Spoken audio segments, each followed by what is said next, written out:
So now we'll move to off the court to the buyout market, where we had two major signings by two top contenders.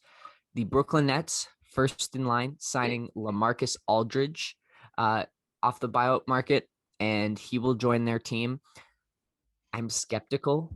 There are obviously a lot of graphics talking about how many all-star appearances this Brooklyn Nets lineup now has cumulatively, but Aldridge is so far removed from being an all-star and really played rather poorly for the Spurs this season. Like, contributes very little on the defensive end. Obviously, he can still step out and hit that mid-range game and take advantage in the post, but his game has aged out of the current NBA, and I don't know what value he really provides to Brooklyn at this point, besides like veteran leadership, which they have a lot of already.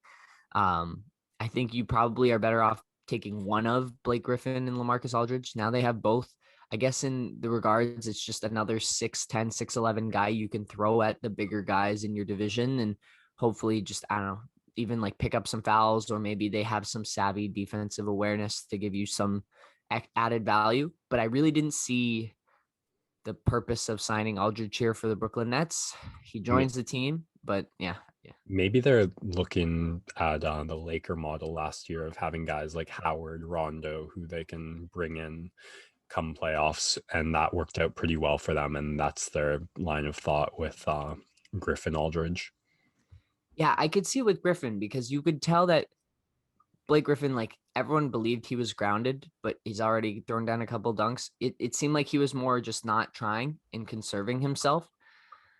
It feels with Aldridge a little bit more that he's just old at this point and just a little bit too slow, especially on the defensive end. I guess Brooklyn doesn't care anyways, because they don't play a lot of defense, but like, he won't be able to guard anyone in the playoffs. They're just going to put him in every single pick and roll while he's on the floor. So you can put almost anyone around James Harden and they'll be successful offensively. I'm not really worried about that. And Aldridge is a guy who can hit an open shot. So that's fine for them. But just defensive, I think if you're Brooklyn, you got to be looking to add a buyout guy who maybe has a little bit more defensive upside just to help. As they are now, do you have them picked to win the East and go to the NBA Finals? Like, I know it's a bit, but if you had to say right now. Well, I picked them in my season preview, so Yeah, nothing's changed. Well, a lot of the team has changed since then. Yeah. Nothing's changed for me, especially because all the questions so far have seemingly been answered. Like, James Harden is the guy touching the ball primarily. Kyrie Irving is in that off-ball killer presence that he kind of operated in when he was on Cleveland with LeBron, where he just would choose his spots and take over a game.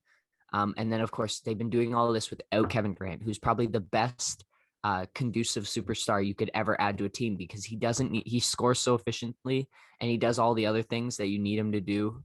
So I think this Brooklyn team is unstoppable offensively. It'll be how many stops they can put together, but really, like, they have to be the favorite. Just with the level of offensive talent, it's unparalleled. Three like isolation creators, we haven't really seen anything like this. So that they're definitely still my favorite. I don't know how much added value that you get from signing LaMarcus Aldridge. Gotcha. On the other hand, the buyout move that I did actually see some value in was the Los Angeles Lakers adding Andre Drummond after a buyout. And this I think is low-key a huge move, because Andre Drummond is a 4-time rebounding champ. He is another guy where you could see him taking the foot off the gas a little bit while he was in Cleveland. And while fans may tell you he's not a guy who stats can like translate to winning games, he still has all the tools that the Los Angeles Lakers need. A little bit more size to throw at other centers. He rebounds the heck out of the ball. And while that might be empty rebounds, it's still rebounds. And some guys just don't even get rebounds, like Aaron Baines and Chris Boucher. So at least you have a guy who grabs rebounds. And you have to think about Dwight Howard and JaVale McGee, I would say, are worse than Andre Drummond. And look at the success they had with LeBron James and Anthony Davis. So you got to think of it like that. When those guys are back and it's playoff time, Drummond is going to lock in defensively because they are going to force him to.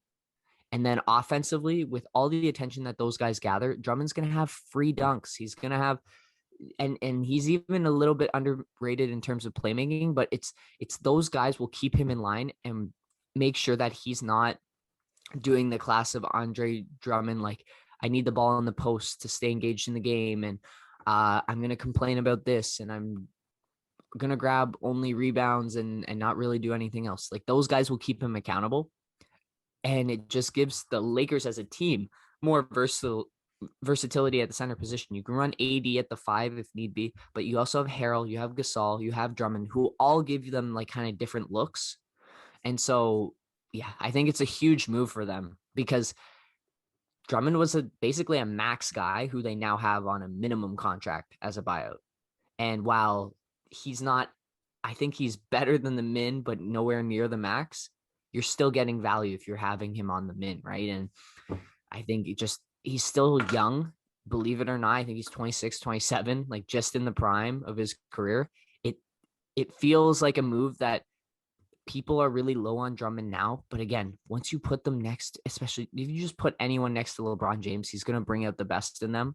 And so this move has huge potential. And again, nothing really changes for me. My final is still set, Lakers and Nets, that I picked at the beginning of the season.